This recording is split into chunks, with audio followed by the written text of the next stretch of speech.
Démembrement de propriété, application. Alors, je vous propose le plan suivant. Aspect juridique. Il faut toujours commencer par le juridique, jamais par le fiscal.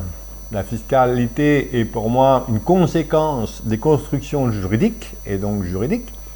Évaluation de l'usufruit et de la nue propriété. On a deux valeurs possibles, soit pour les mutations à titre onéreux, vente, apport, échange, on doit recourir à l'évaluation économique, c'est-à-dire les flux futurs attendus, ou alors le barème fiscal pour les mutations à titre gratuit, donation, succession.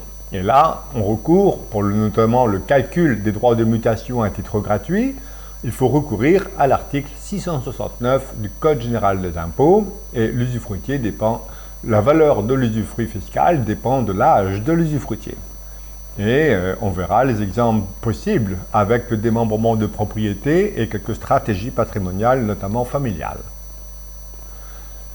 Donc, aspect juridique, les problèmes du démembrement. D'ailleurs, on va commencer par des questions-réponses. Comme ça, on va balayer, on va faire un panorama du démembrement de propriété.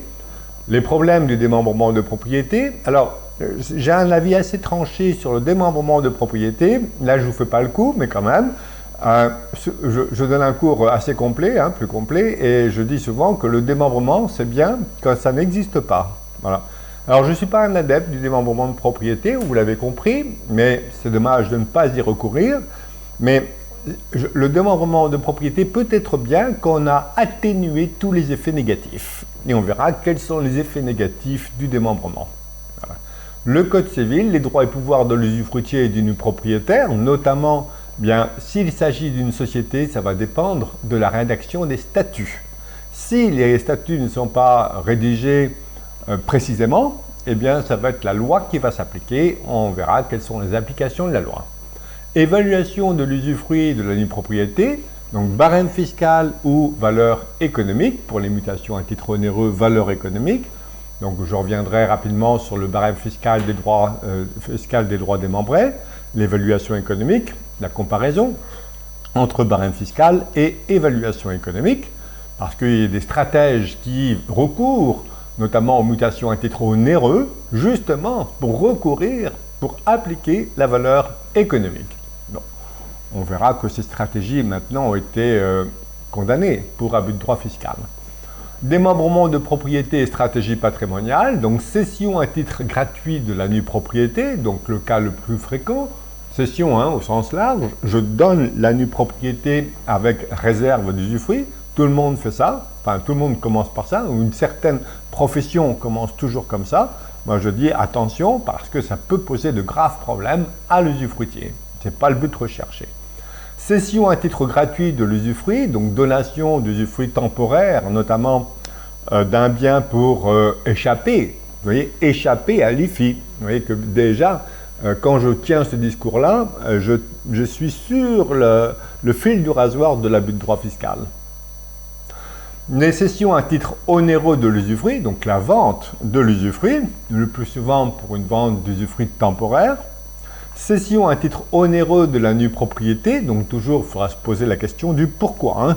Donc ici je vends la nue propriété ou j'apporte la nue propriété, on verra les techniques notamment d'apport de la nue propriété à société, justement pour échapper au barème fiscal, et on verra quelle a été la réaction de l'administration fiscale.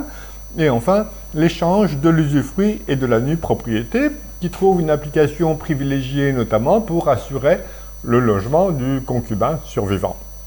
Mais je ne l'ai fait qu'une fois et je ne le referai jamais. Et je vous dirai pourquoi. Parce que les problèmes civils, les problèmes humains que peut créer le démembrement de propriété.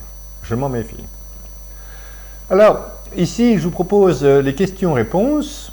Et comme ça, on aura un panorama des aspects juridiques du démembrement de propriété. Quels sont les droits et les devoirs de l'usufruitier? En fait, les droits et les devoirs de l'usufruitier varient en fonction de la nature des biens sur lesquels repose le démembrement de propriété.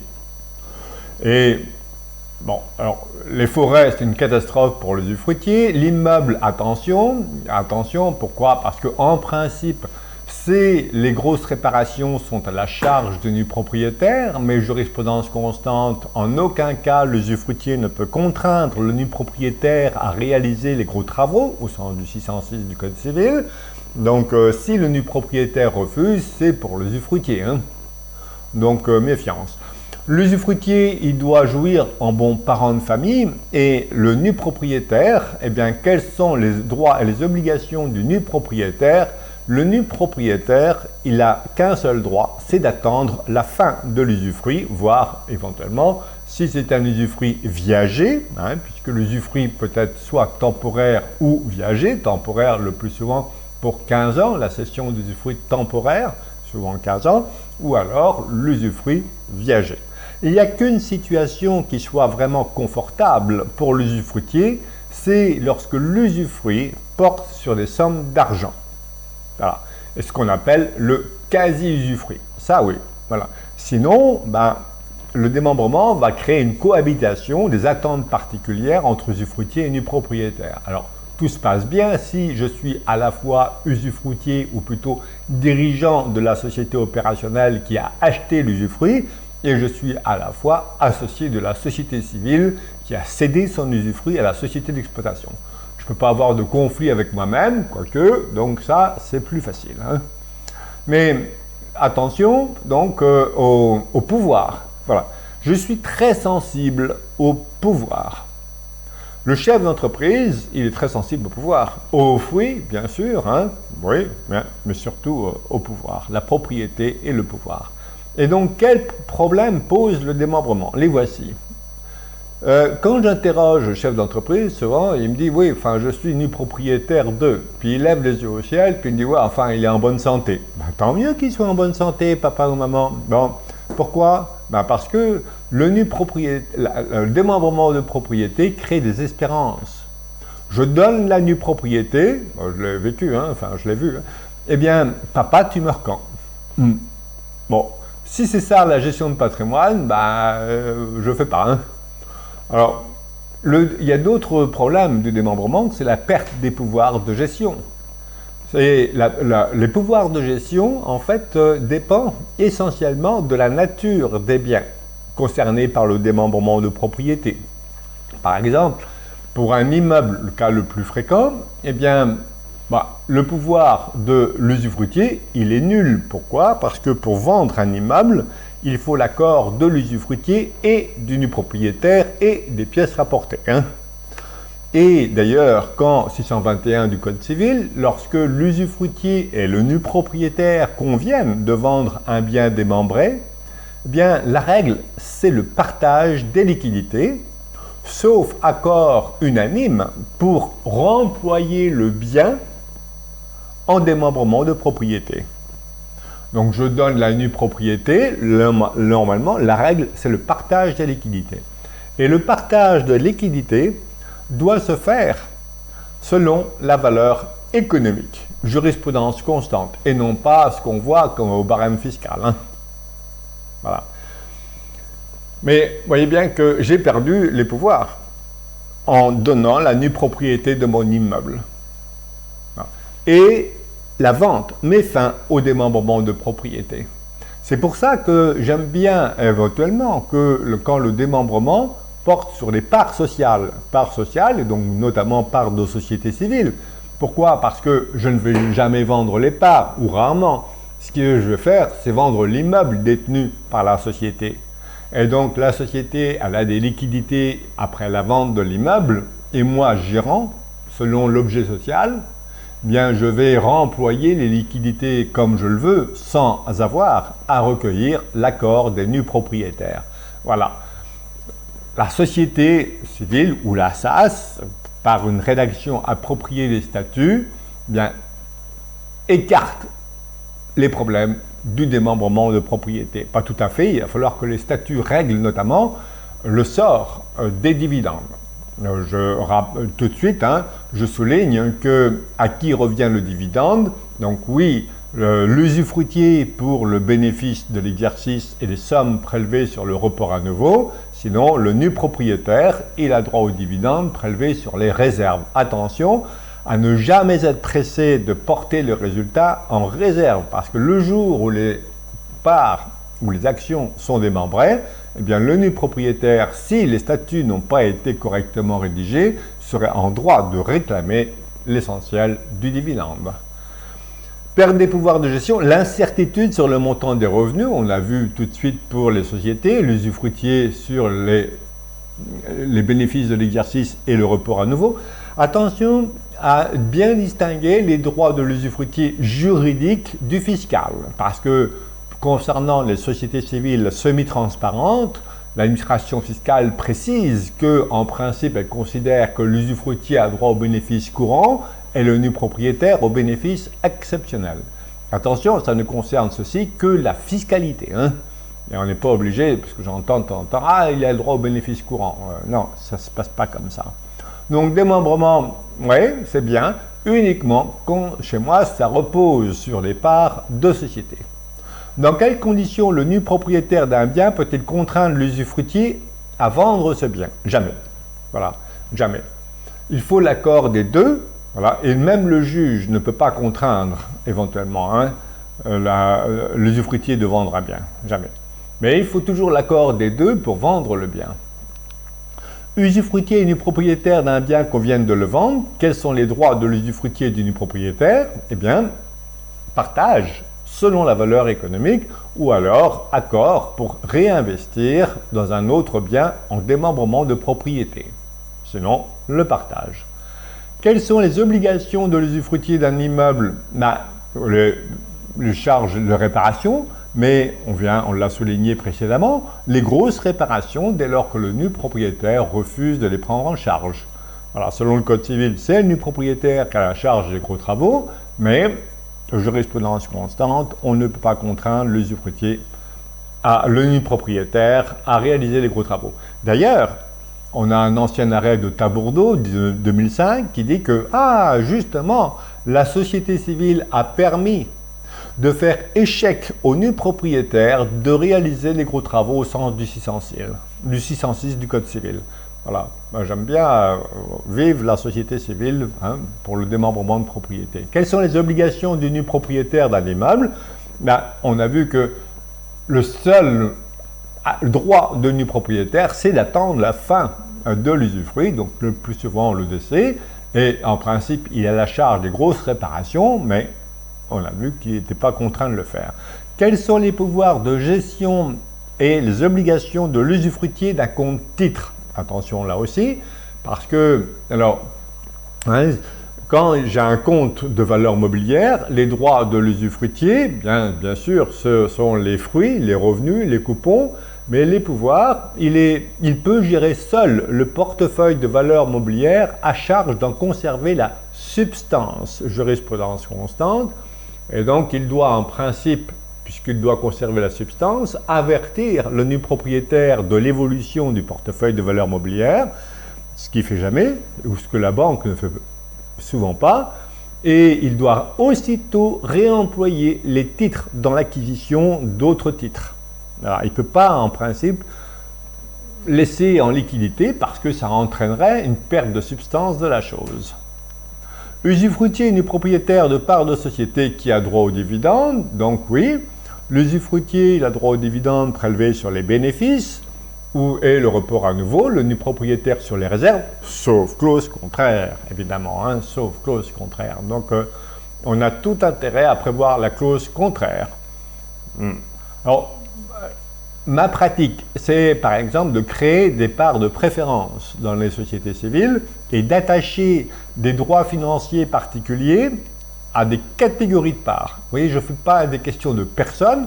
Je dis que, par exemple, le chef d'entreprise, il a des parts A qui lui donnent tant de droits financiers. L'usufruit, je prévois déjà le démembrement. L'usufruit des parts A, il a le droit à tant de droits financiers. Je dis, par exemple, si le droit financier d'une part A est de 10, je dis, tiens, 9 pour l'usufruitier et 1 pour le nu propriétaire, dans le cas où les parts sont démembrées. Vous voyez, j'anticipe le démembrement de propriété.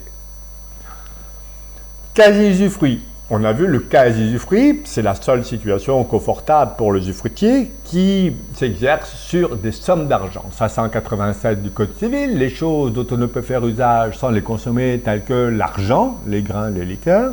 L'usufruitier a le droit de s'en servir, à charge d'en conserver la substance, mais voilà, donc il a le droit de s'en servir et de rendre à son décès, pardon, pas de conserver la substance, on raye ça, à charge de rendre à son décès. Donc rendre à mon décès, moi je veux bien tous les jours, hein, ça voilà. L'équivalent, ce qui se traduit au plan fiscal par une créance déductible de l'actif successoral s'il en reste. On verra qu'une application du quasi-usufruit qui est à la mode en ce moment, hein, mais bon, je ne fais pas. Bon, je ne sais pas si je vais me placer pour faire le cours. Si, voilà, je suis très, vous voyez, très vigilant sur le risque fiscal. Et on va voir que le quasi-usufruit, voilà, l'idée est bonne au plan fiscal, mais elle est trop bonne. Je donne la nue propriété à mes enfants et je dis qu'en cas de vente, voilà, je donne la nue propriété des titres de mon entreprise parce que je veux la vendre. Mais on m'a dit que la donation efface la plus-value. Donc, je donne la nue propriété. Ah, ok. Et après, usufruitier et nue propriétaire, on leur verra, hein, cet exemple, vendent leurs droits et sur cette somme d'argent issue de la vente, l'usufruitier exerce un quasi-usufruit. Le quasi-usufruitier est un quasi-propriétaire. Il peut tout consommer sans de compte à rendre au nu propriétaire. Bien, voilà. Ça, c'est top. Hein. Mais je m'interroge, l'administration fiscale interroge le pourquoi. Pourquoi? Donc, on va voir qu'en fait, c'est pour éviter l'impôt sur la plus-value, tout simplement. Hein. Le but est principalement fiscal. Alors, je ne dis pas qu'il ne faut pas faire. Pourquoi? Parce que si vous ne faites pas, c'est l'autre qui va le faire pour le client. Hein.